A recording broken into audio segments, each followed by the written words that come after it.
अलिफ लैला व्यापारी और दैत्य की कहानी। शहरजाद कहानी सुनाती हैं। बरसों पहले एक अत्यंत धनी व्यापारी हुआ करता था। उसके पास अथाह संपत्ति थी। दर्जनों शहरों में बड़ी बड़ी कोठियाँ थी। गाड़ी, घोड़े, नौकर चाकर के साथ तमाम सुविधाएं मौजूद थी। उसका व्यापार विदेशों तक फैला हुआ था। एक बार उसे कुछ काम के लिए विदेश जाने की दरकार पड़ी।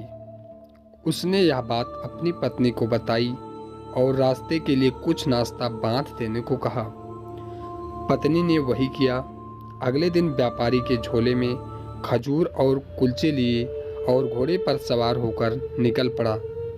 कई मील चलने के बाद वह थक गया और विश्राम करने लगा। पास में उसे एक तालाब दिखा। वह तालाब किनारे पेड़ की छांव में आराम फरमाने लगा और झोले में साथ लाए खजूर खाने लगा।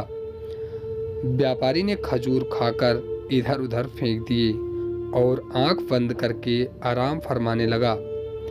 अचानक उसकी आंख खुली और उसने देखा कि सामने एक विशालकाय राक्षस हाथों में तलवार लिए खड़ा है। वह डर गया, घबराकर उठा और हाथ जोड़ लिए।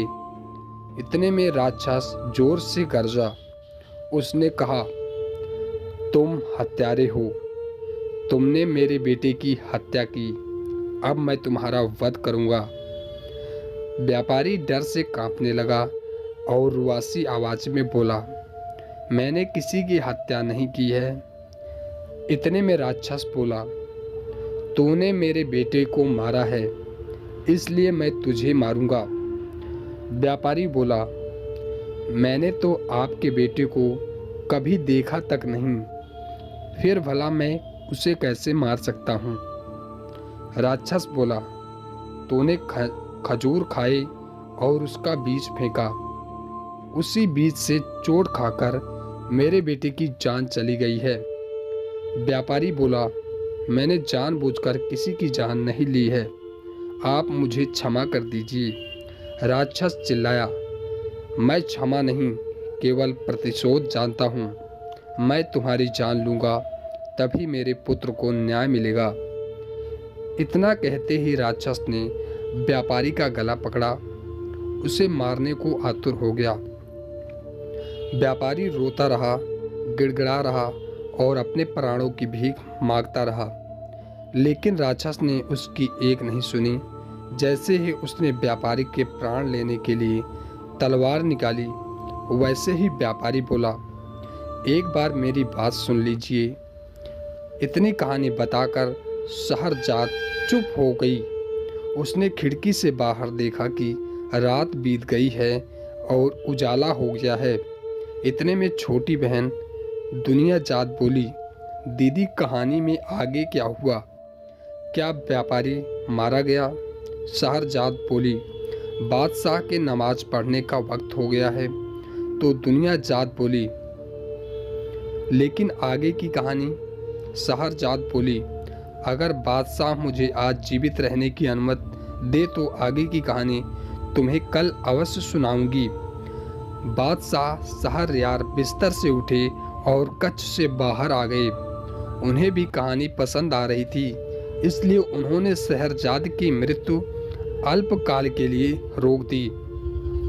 उन्होंने सोचा कि कहानी खत्म होने तक वे शहरजाद को नहीं मरवाएंगे। तैयार होकर वे मंत्रिमंडल के बीच आए, जहां मंत्री इस चिंता में डूबा खड़ा था कि आज उसे अपने हाथों से अपनी बेटी को मौत के मुंह में पहुंचाना है। वह बादशाह की आज्ञा की राह देखने लगा। काफी समय बीत गया, लेकिन बादशाह ने शहरजाद के लिए मृत्युदंड का फरमान नहीं सुनाया। उसे आश्चर्य तो हुआ, लेकिन उसने बादशाह से कुछ पूछा नहीं। किसी तरह दिन गुजरा।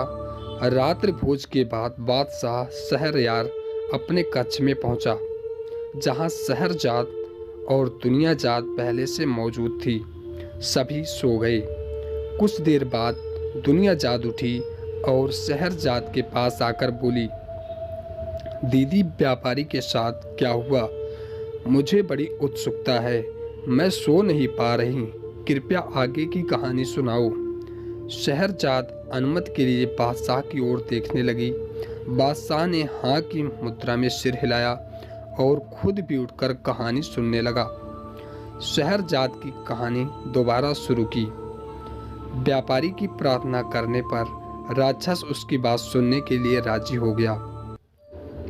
व्यापारी ने राक्षस का आभार किया और कहा, आप मुझे केवल 1 साल की मोहलत दें ताकि मैं अपने अधूरे कामकाज निपटाऊं। आखिरी बार परिवार से मिल आऊं, बीवी बच्चों को देख आऊं और उनके बीच जायदाद का बंटवारा कराऊं ताकि मेरे जाने के बाद ये लोग आपस में लड़े ना और शांतिपूर्वक रहें। राक्षस चिल्लाता है, नहीं, तुम मुझे क्या बेवकूफ़ समझते हो जो मैं तुम्हें यहाँ से जाने दूंगा? तुम वापस आओगे ये भला मैं कैसे मान लूँ? अरे मौत के मुंह में कोई क्यों आएगा? व्यापारी बोला, मैं अपनी जुबान से कभी नहीं फिरता और मैं आपको जुबान दे रहा हूँ, मैं ठीक 1 साल बाद यहाँ आऊँगा, आप मेरा भरोसा कीजिए। व्यापारी सौगंध खाते हुए कहता है। राक्षस व्यापारी की आंखों में सच्चाई देखता है और उसकी बात मान जाता है। व्यापारी की जान में जान आती है और वह राक्षस को ठीक 1 साल बाद आने का वचन देकर घर की ओर चल देता है। रास्ते भर व्यापारी यही सोचता रहा कि उसका जीवन मात्र 1 साल ही शेष है।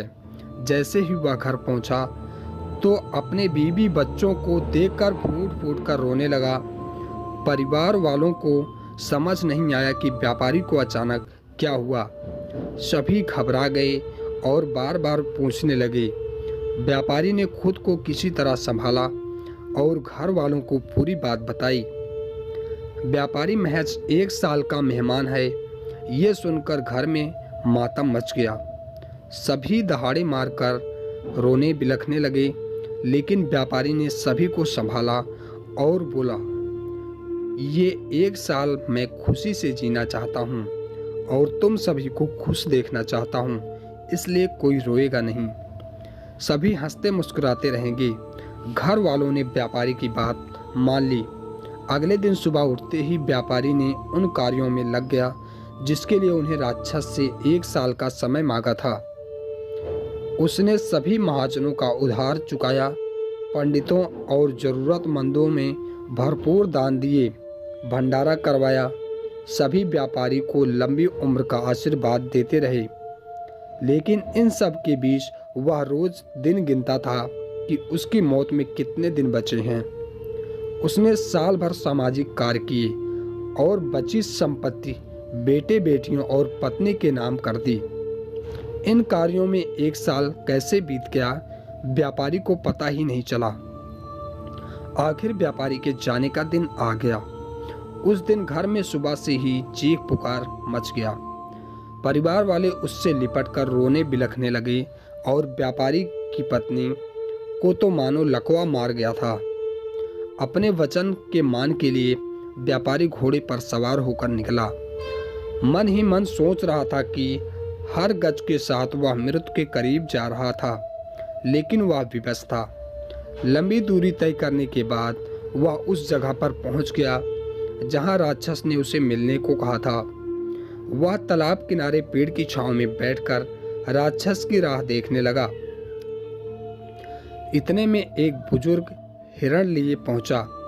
व्यापारी को परेशान देखकर बुजुर्ग बोला, तुम यहाँ इस तरह क्यों बैठे हो? तुम्हें पता होना चाहिए कि ये राक्षसों का इलाका है, अतः यहाँ से जाओ। व्यापारी बोला, स्वामी, मैं यहाँ राक्षस की ही राह देख रहा हूँ।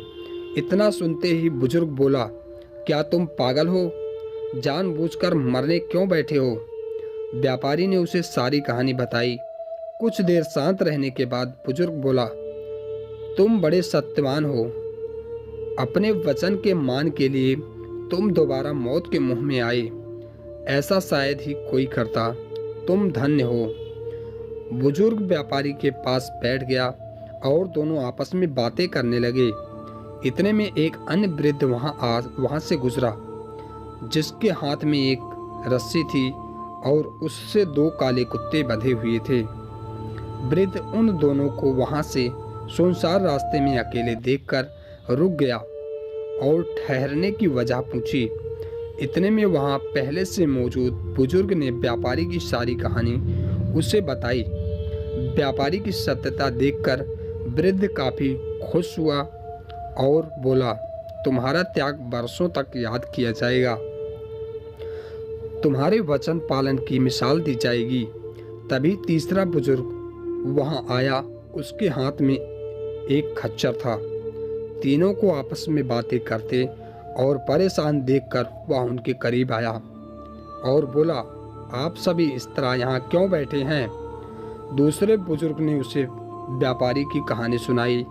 पूरा वृत्तांत सुनाकर तीसरा व्यापारी कुछ नहीं बोला और वहीं उनके साथ बैठ गया।